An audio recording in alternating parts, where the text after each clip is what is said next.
이사야서 36장 1절에서 22절까지 말씀입니다. 이사야서 36장 1절에서 22절. 한 절씩 교독하도록 하겠습니다. 오늘부터는 이야기가 나와요.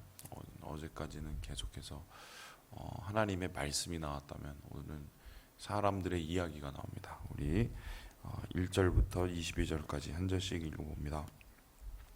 히스기야 왕 14년에 아수르 왕 사네립이 올라와서 유다의 모든 견고한 성을 쳐서 취하니라. 아수르 왕이 라기스에서부터 랍사게를 예루살렘으로 보내되 대군을 거느리고 히스기야 왕에게로 가게 하매 그가 윗모 수도겨 세탁자의 밭 큰 길에 섬에 힐기야의 아들 왕궁 맡은 자 엘리야김과 서기관 셈나와 아사베의 아들 사관 요아가 그에게 나아가니라. 랍사게가 그들에게 이르되 이제 히스기야에게 말하라. 대왕 아수르 왕이 이같이 말씀하시기를 내가 믿는 바 그 믿는 것이 무엇이냐.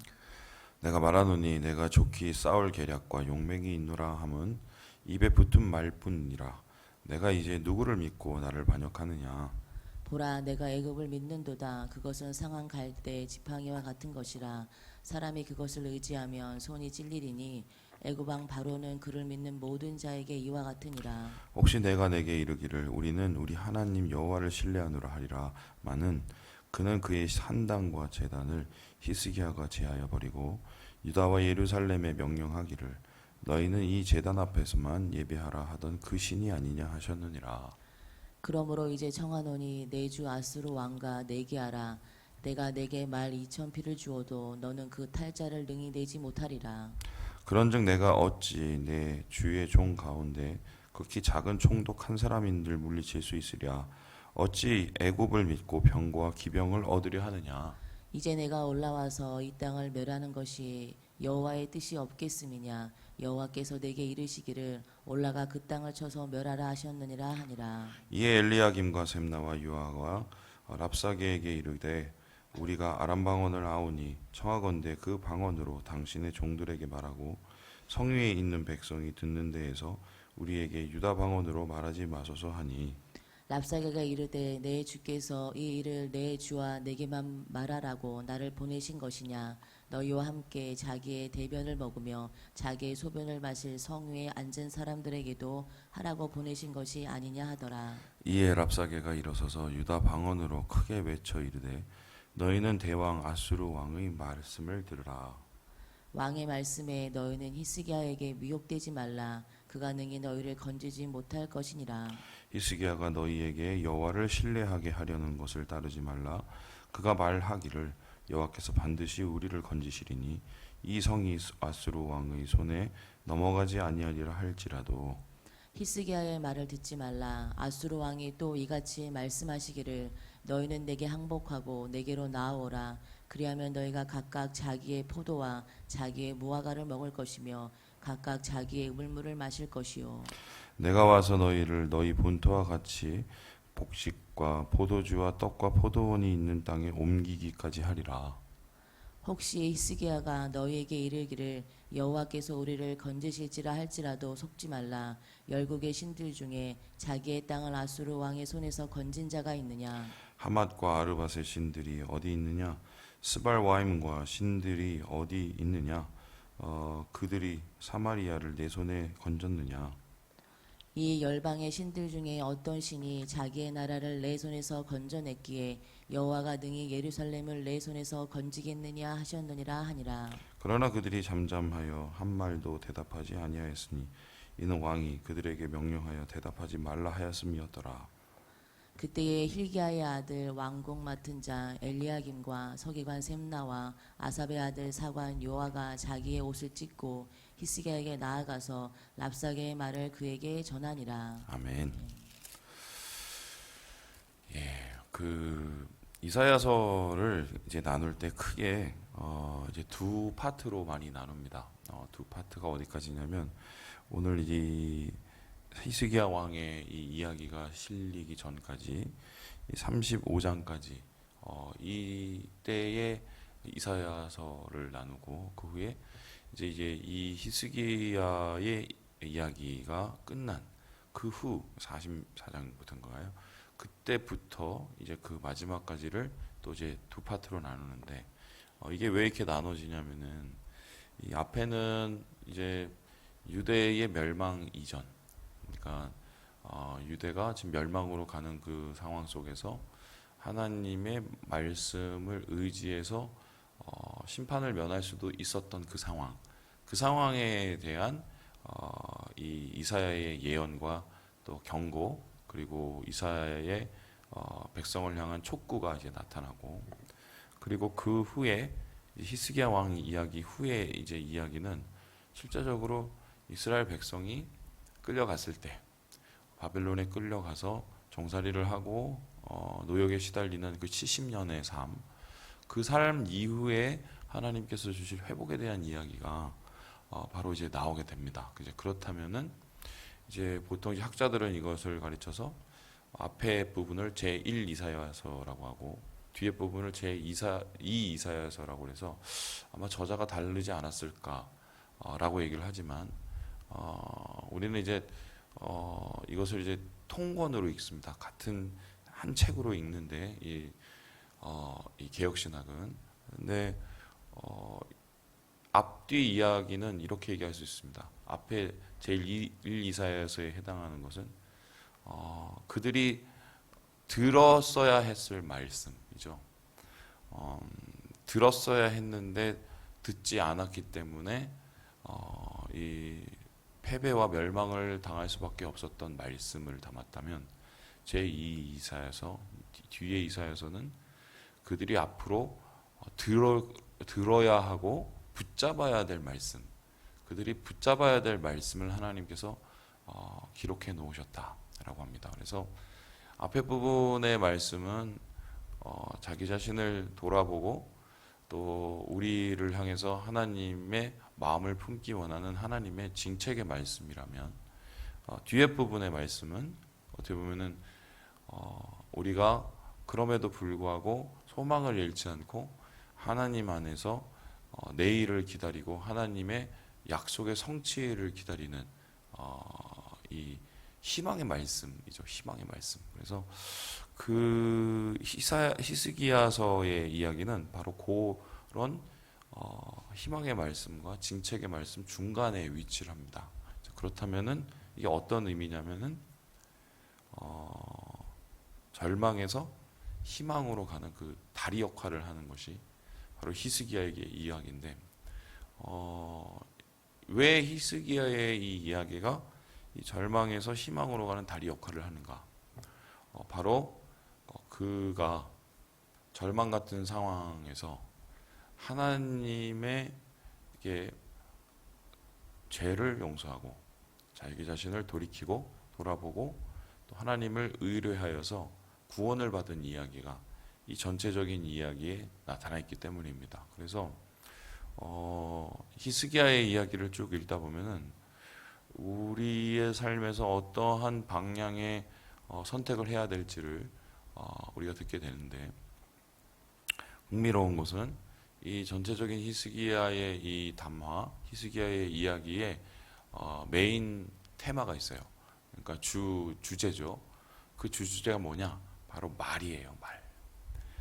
그래서 히스기야의 이야기를 전체 통으로 한번 얘기를 해본다면 어떤 뜻이냐? 어떤 말을 들어야 하고 어떤 말을 해야 하는가?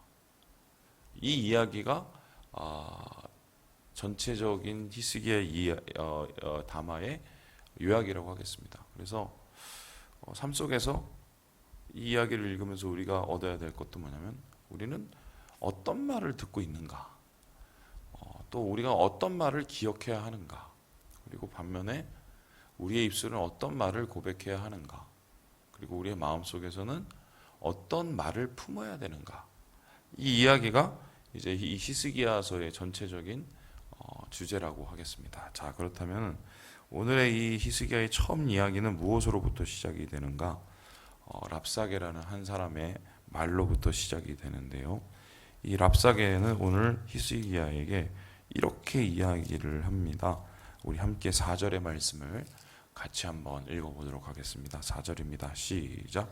랍사게가 그에게 이르되 이제 히스기야에게 말하라. 대왕 아수르 왕이 이같이 말씀하시기를 내가 믿는 바 그 믿는 것이 무엇이냐.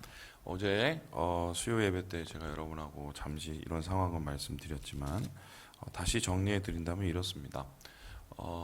아수르 왕이 산헤립이라는 왕이 있었었는데 이 산헤립이라는 왕이 이 이스라엘 연합군을 점령하기 위해서 출정을 합니다. 당시에 저 북에 있는 이스라엘 그리고 옆에 있는 아람 그리고 블레셋 이런 세 이 국가가 이스라엘에 대항하는 아수르에 대항하는 반아시리아 정책을 폈습니다. 왜냐하면 그 당시에 아수르가 살짝 좀 이 국력이 약해져 있을 때인데 이때를 빌어서 우리가 좀 여기에 있는 패권을 좀 차지하고 좀 숨통을 터보고 우리도 한번 잘 살아보자. 아마 그런 생각을 했던 것 같고요. 뒤에서는 또 상당한 이제 로비가 있었던 게 그 애굽이라는 나라, 이집트가 이 세 국가를 지원을 했어요. 그래서 이집트, 아람, 블레셋. 그래서 너희가 아수르를 대항하면 우리가 너희를 지원하고 도와줄게. 이렇게 얘기를 했습니다.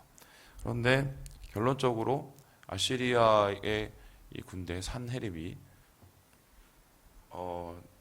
전군을 모아서 이 팔레스타인 지역을 쳐들어왔었을 때 애굽은 도와주지 않았습니다. 그냥 차례차례로 아람과 이스라엘과 블레셋은 멸망을 했어요. 두 번에 걸쳐서 싸움이 일어났는데 완전히 다 무너지게 되죠. 그래서 다 끌려가요. 다 끌려가서 아시리아의 지역으로 끌려가고 아마 거기서 어떻게 살았는지는 잘 모르겠지만 그 후에는 북이스라엘 10지파의 흔적이 없어집니다. 얘네들이 도대체 어디서 뭘 하고 사는지 어떠한 모습으로 살아가는지가 흔적이 안 나타나요. 그래서 앞으로 여러분이 우리가 그거 여러분 궁금하지 않으셨습니까? 왜 우리가 이스라엘 사람이라고 안 그러고 유대인이라고 그럴까? 그렇죠? 이스라엘인이라고 안 그러고 유대인이라고 하는 이유가 뭐냐면 북이스라엘은 망해버렸어요. 그리고 남유대, 유대 왕국의 사람들만 명맥을 이어가고 있거든요. 그래서 그들과 함께했던 뭐 베냐민 지파나 유다 지파 그리고 뭐 레이 지파가 좀 남아 있었겠죠. 그리고 뭐 기타 등등의 소수 지파를 제외하고는 지금 흔적도 없어요. 흔적도. 그래서 이것이 바로 북이스라엘의 끝이었는데 이런 북이스라엘 멸망을 히스기야가 보고 있었단 말이죠. 그런데 이제 아니나 다를까 히스기야가 이제 선택을 해야 돼요. 어떤 선택을 해야 되는가? 우리도 이스라엘을 쫓아갔고 이 아수르에 맞설 것인가? 아니면은 우리가 아수르에게 화친을 청하고 우리가 굴복을 할 것인가? 이 고민을 했었는데 이 고민이 맨 처음에는 아시리아에 맞서고 애굽에 이 화친을 청하는 뭐 이런 쪽으로 돌아갔습니다. 그래서 히스기야조차도 사실은 애굽의 힘을 빌어서 이 아시리아의 공격을 좀 어떻게 해결해 보려고 했던 것 같아요. 그런데 그런 상황 속에서 아수르 왕이 밀려서 코앞까지 다가왔을 때 히스기야는 어떻게 하는가? 자기가 할 수 있는 모든 것들을 아수르 왕에게 갖다 바치면서 아예 항복을 하죠. 잘못했습니다. 앞으로 우리가 잘할게요. 조공을 드립니다. 이렇게 했어요. 그래서 그 조공을 심지어는 성전에 있는 그 금박까지 다 뺏겨갖고 다 갖다 바쳐요. 다 갖다 바치고 그러니까 우리 이제 그만 괴롭히세요 이렇게 얘기를 했는데 그러한 이 조공을 받고 나서도 이 사네비립이라는 아시리아 왕이 마음을 바꾸지 않아요. 그래서 아예 예루살렘을 다 무너뜨리려고 마음을 먹고 자기의 뭐 총리 정도 되겠죠. 그런 부하인 랍사게라는 사람을 예루살렘 앞에 보내는 것입니다. 그래서 랍사게를 통해서 말을 하죠. 너는 도대체 뭘 믿고 까부냐? 네가 도대체 믿는 게 뭐냐? 라고 질문을 하는데 이 말에는 두 가지의 의미가 있습니다. 첫 번째는 뭐냐? 히스기야가 외교적인 노력으로 어떻게 회복해 보려는 애굽에 대한 믿음. 그리고 두 번째는 바로 히스기야가 신앙적으로 어떻게 한번 견뎌보려는 하나님에 대한 믿음. 그 믿음에 대한 이야기를 하는데 그 믿음을 지금 랍사게는 말로 다 깨트려요. 이렇게 말로 깨트리는 전쟁을 통해서 쉽게 사람들의 마음을 동요시켜야 힘 안 들이고 손도 안 대고 코를 풀다고 생각을 했기 때문이죠. 그래서 6절에 다음과 같이 얘기를 하는데요. 우리 6절 말씀을 같이 한번 읽어보도록 하겠습니다. 시작. 보라 내가 애굽을 믿는도다. 그것은 상할 갈대 지팡이와 같은 것이라. 사람이 그것을 의지하며 손이 찔리리니 애굽 왕 바로는 그를 믿는 모든 자에게 이와 같으니라. 예, 그 중심을 완전 간파를 해버렸죠. 야, 그거 니네 믿는데 그거 갈대도 안 되는 것이고 금방 꺾여질 것이고 그리고 봐, 너희들 거기에 찔려. 니네들 도와줄 것 같아? 이렇게 얘기를 합니다. 실제로 애굽은 도와주지도 않았지만 어떻게 위기를 느꼈는지 이 랍사게를 비롯한 이 사내립 군대를 저항해 보려고 이 애굽 왕이 군대를 파견하는데 이 군대와 이 아시리아 군대가 나중에 대결을 해요. 전투를 하는데 왕창 깨져버려요. 그러니까 이제 사내립이라는 왕은 더 기세가 등등해지지요. 그래서 정말 이 말대로 전혀 의지할 모든 것이 될 수 없는 그런 이제 애굽이 돼버린 겁니다. 맞는 얘기를 한 거예요. 그리고 나서 이제 두 번째 하나님에 대한 신뢰를 깨뜨리기 시작하는데요. 우리 함께 7절의 말씀을 같이 한번 읽어보도록 하겠습니다. 7절의 말씀입니다. 시작. 혹시 내가 내게 이르기를 우리는 우리 하나님 여호와를 신뢰하노라 하리라 하면은 그는 그의 산당과 제단과 히스기야에 제하여 버리고 유다와 예루살렘에 명령하기를 너희는 이 제단 앞에서만 예배하라 하던 그 신이 아니냐 하셨느니라. 야, 너희들 그리고 뭐 신앙으로 뭐 하나님 니네 도와준다고 생각하지? 실제적으로 그 당시 세계에 이 각 국가의 국가신이 있었어요. 이 국가신은 어떤 뜻이냐면은 우리 국가를 지켜주는 수호신입니다. 그런 의미에서 여호와 하나님은 이 랍사게라는 아수르 사람들이 봤었을 때는 어때요? 이 유대를 지켜주는 국가신에 해당되는 거죠. 그런데 니네 생각을 해봐라. 니네 국가신이면 그 신이 얼마나 힘이 있겠느냐. 이 유대 근동의 국가의 신들은 그 신의 능력과 크기를 어떻게 가늠했냐면 신전으로 가늠을 했어요. 신전. 이게 무슨 소리냐? 신전이 크거나 아니면은 그 신을 섬기는 신전이 많거나 그러면은 그 신이 좀 훌륭한 신이고 대단한 신이다. 그럴 수밖에 없는 게 생각을 해보세요. 나라가 힘이 있어야 무슨 신전도 크게 짓고 또 뭐 여러 많이 질 거 아니에요. 그러니까 나라가 부강하면 당연히 신전이 많아지고 신전이 많아지면 뭔가 신이 지켜주는 듯한 느낌이 들겠죠. 그런데 그런 의미에서 봤을 때 오히려 히스기야는 왕이 되고 나서 종교개혁을 했거든요. 종교개혁을 해서 뭘 했느냐? 신전을 싹 다 정리를 하고 산당을 싹 다 정리를 해버려요. 그러니까 그거를 이 랍사게나 이 아수르 사람들이 보면 멍청한 짓이죠. 신의 힘을 줄어들게 만드는 일이었습니다. 그래서 고자 해서 예루살렘에 저 성전 하나 남아있는 그 신을 너희가 믿을 거야? 아무것도 아닌 신을 너희가 믿을 거야? 이러면서 좀 실제적인 얘기를 하게 되죠. 그러고 나서 뭐라고 얘기를 하는가? 이렇게 얘기를 하는데요. 우리 함께 10절의 말씀 10절의 말씀을 같이 한번 읽어보도록 하겠습니다. 10절의 말씀입니다. 시작. 내가 이제 올라와서 이 땅을 멸하는 것이 여호와의 뜻이 없음이겠느냐? 여호와께서 내게 이르시기를 올라가 그 땅을 쳐서 멸하라 하셨느니라. 한마디로 이제 뻥을 치기 시작하는데 야, 사실 내가 여기 와서 니네한테 얘기를 하는 게 다 니네 하나님이 와서 얘기하라고 해서 하는 거야. 니네 하나님이 이제 끝났대. 그러니까 알아서 이제 그 총 내려놓고 칼 내려놓고 창 내려놓고 내려와. 뭐 이 얘기를 하고 있는 거죠. 그래서 이러한 하나님에 대한 모욕적인 발언 그리고 자기가 스스로 하나님의 말이 되는 이런 불경한 발언을 이 랍사게가 합니다. 그런 이유가 뭐겠어요? 우습게 본 거죠. 우습게 본 거죠. 여러분 오늘 이 랍사게의 말은 사실 우리가 듣는 말하고 되게 비슷해요. 여러분 하루에 몇 마디의 말을 여러분 듣습니까? 그 여러분이 듣는 말 중에 대부분의 말들은 영양가가 없는 말들이에요. 그런데 어려움을 당하거나 힘듦을 당했을 때 대부분 어떤 말들이 여러분을 괴롭힙니까? 이러게요. 야, 누구 너 믿고 있지? 그거 도움 하나도 안 된다. 야, 그거 아무것도 아니야. 아유, 야, 그거 잘못 믿은 거야. 그건 잘못 생각한 거야. 이런 말들이 우리를 쪼여줘.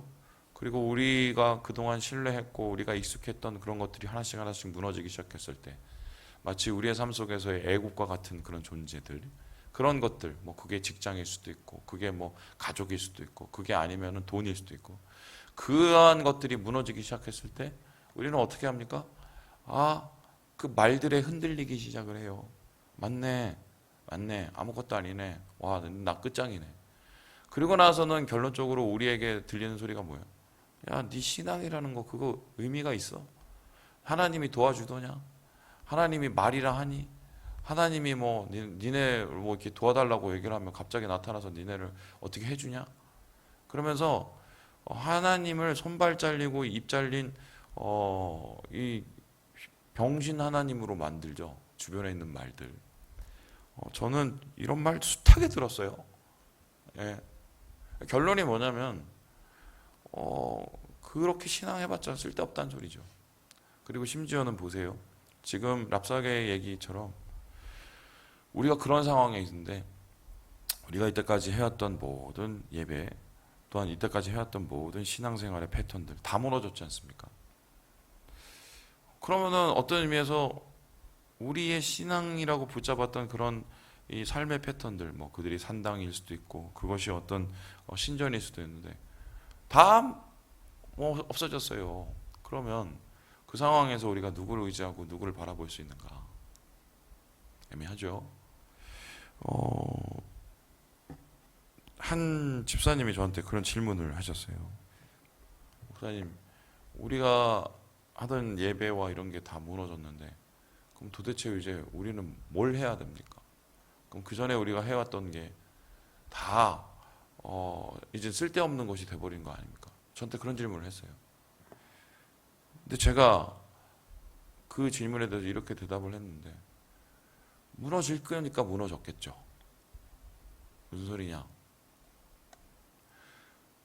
우리가 드리던 예배, 우리가 드리던 신앙이라고 붙잡았던 것들, 뭐 교회, 이것이 하나님 보시기에 온전치 못한 것이라 무너진 거거든요. 하나님께서 지금 원하시는 것은 온전치 못한 것을 무너뜨리시고 온전한 것을 세우는 것인데 우리는 혼돈스럽습니다. 왜냐하면 우리의 신앙적인 뿌리 자체가 흔들릴 수 있어요. 그런데 신앙적인 뿌리 자체가 흔든다는 건 뭐예요? 진짜 깊이 흔들리지 않는 본질을 붙잡아야 될 때죠. 그 본질이라는 것은 무엇입니까? 하나님의 말씀, 그 말씀에 대한 믿음, 그리고 하나님에 대한 여전한 신뢰, 그리고 하나님을 사모하는 예배의 중심, 이건데 결국 그게 우리에게 있냐 없냐를 하나님 계속 질문하시는 거죠. 그런데 세상은 우리에게 상황과 환경에 맞는 말들을 던져서 끊임없이 참수하고 무너뜨립니다. 여러분 그럴 때는 어떻게 해야 될까요? 말들이 나를 무너뜨릴 때, 말들이 나를 엉망으로 만들 때 방법은 한 가지밖에 없어요. 입을 닫는 거예요. 귀를 닫고. 우리 함께 21절의 말씀을 같이 읽고 마무리해 보겠습니다. 21절의 말씀입니다. 시작. 그러나 그들이 잠잠하여 한 말도 대답하지 아니하였으니 이는 왕이 그들에게 명령하여 대답하지 말라 하였음이었더라. 이 랍사게라는 사람이 고도의 심리전을 펴서 그 당시에 뭐 영어와 같은 아람어로 하지 않고 사람들 다 알아듣는 유대어로 그렇게 짓거려댔어요. 마음을 흔들려는 거죠. 그렇게 마음을 흔들고 그들의 생각을 막 흔들 때 히스기야와 이스라엘 백성들은 정했어요. 어떻게 정합니까? 귀를 닫고 말을 닫아버리기로. 이건 어떤 뜻이에요? 하나님의 말씀만 붙잡겠다는 소리죠. 선교단체에 가면은 훈련을 할 때 하나님 음성 듣는 훈련을 합니다. 여러분, 하나님 음성 듣는 훈련을 할 때 제일 처음에 하는 훈련이 뭔지 아세요? 침묵 수행이에요. 말을 줄이는 거예요. 여러분의 믿음이 흔들리고 생각이 흔들리고 또 여러분의 여러 가지의 상황이 흔들릴 때, 그때는 우리가 할 수 있는 건 한 가지밖에 없어요. 말하는 것을 멈춰야 돼요.